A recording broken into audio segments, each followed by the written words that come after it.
Okay, in this video, we're going to look at a range of factors, including what's meant by unemployment, what's the unemployment rate, participation rate, and some other sort of different types of unemployment. So, first things first, what is the labour market? Okay, so it's important to understand that labour market in Australia is referring to the interaction between those demanding labour, which in most cases is either businesses or the government, and those supplying labour.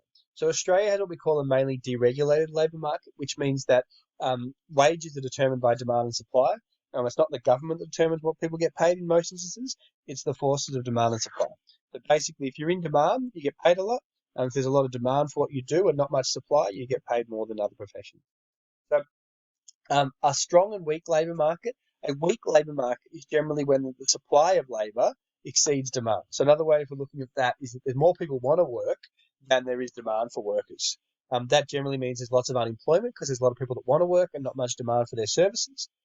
Whereas a strong labour market is generally when the demand for labour exceeds supply. So there's lots of demand for workers. Businesses are wanting more and more workers, and that exceeds the amount of people that are available. So it leads to things like skill shortages, and generally unemployment's quite low because there's lots of demand for workers. So some indicators of a weak and strong labour market. A weak labour market is generally when there's more supply than demand. So you'll generally see increasing unemployment rates. People will work reduced hours. Those that are unemployed will find it harder to get a job, so there'll be an increased duration of unemployment. So people will be unemployed for longer periods of time. A lot of young workers are generally unemployed. It can be particularly tricky for young workers to find work.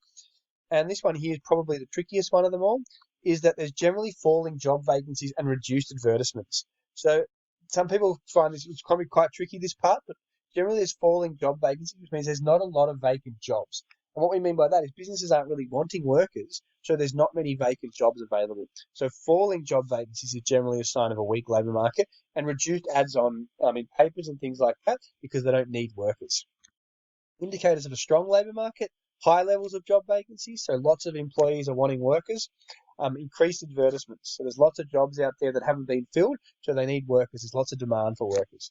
High weekly hours, low duration of unemployment, so generally people will find work quicker, and more people are getting a job. So in terms of some of the key terms and ratios to be aware of, just starting with two main ones: unemployed people and the unemployment rate. So unemployed people, there's some strict definitions, and we'll go into this in more detail, but it's those who are actively seeking work who can't find it. So to be unemployed, you need to be looking for work, and you can't find work. The unemployment rate is the number of unemployed as a percentage of the labour force, and I'll talk more about what that means in a second. So to be classified as employed, okay, so in Australia, to be classified as employed, you need to be either full-time, working more than 35 hours a week, or part-time. You only need to be working an hour per week for pay to be considered employed. As long as you're working more than 1 hour and you're getting paid for that, then it includes as being employed. It also includes people who are self-employed, so people who work for themselves, and those that work in a family business. They're all classified as employed. If you're working over 15 hours in a family business is the cutoff, even if you're not being paid, technically you're classified as employed. But as a general rule, over 1 hour per week, as long as it's for pay, you're classified as employed. You have to be over 15. And it also includes people that may be prevented from working at the moment because they're ill, they're on strike, they're on holidays, or other similar interruptions. But generally, they've got a job to go back to. Unemployed persons are people that are actively looking for work, whether it's full-time or part-time work, and unable to find it. So they can't find work at the moment. They're working less than an hour a week, and they're looking for work. So they're applying for jobs, looking for job adverts, registered with Centrelink. They have to be over 15. You can't be unemployed if you're over 15. It also includes people that are waiting to resume work after they've been laid off or stood down without pay. So people that are between jobs, essentially, or looking to resume work after they've just been laid off from work. To be unemployed, you need to be willing and able to commence work. You need to be looking at job advertisements, submitting job applications. So there's sort of regulations that you have to be meeting to be classified as unemployed. Other thing is that no students are unemployed. If you're a full-time student, you can't be classified as unemployed. I'll explain some other people in that category. So the labour force, Australian labour force includes all those that are working, so that are employed, plus the unemployed. Labour force is everyone that's employed and everyone that's unemployed. Okay, so the size of the labour force in Australia is around approximately 13, 14 million people. That's all the amount of people that have a job, plus the people that are looking for work. People that aren't in the labour force, so the other sort of 10 million people in Australia that don't classify as part of the labour force, any children, so anyone under the age of 15, any retirees, so people that have finished working in the labour force and retired, anyone that's over the age of 15 but still at school or university full-time.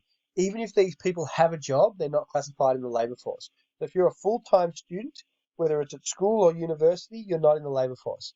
So children, retirees, and those at school, there's probably a good 7 to 8 million people in those three categories. Those who work for charity for no pay and are not currently looking for full-time work. So if you work for a charity but don't get paid, but you're not looking, you're not in the labour force. If you're looking, you're unemployed. Homemakers, so people who choose to stay at home to look after kids or for other reasons. Prisoners, because you can't be actively looking for work if you're in prison. For military and defence force are technically classified as not in the labour force, which is a bit of a weird one. Anyone who just genuinely doesn't want to work.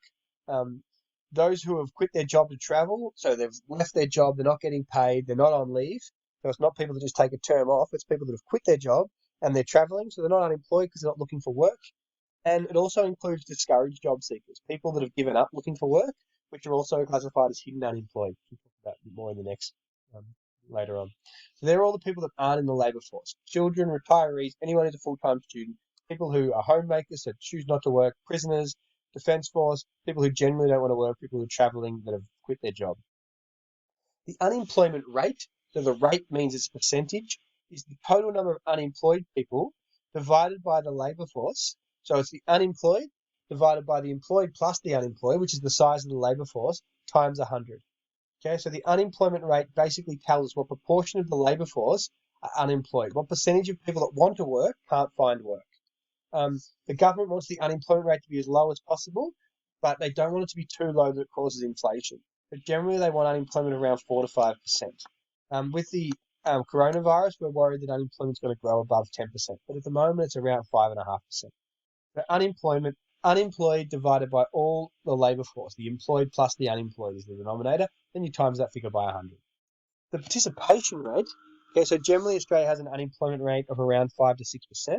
The participation rate is all the people that are in the labour force, so those that are employed plus those that are looking for work, as a percentage of everyone in Australia over 15. That's everyone over 15. Even if you're at school, you're part of the denominator. So employed plus unemployed, everyone who wants a job or has a job, divided by everyone over 15.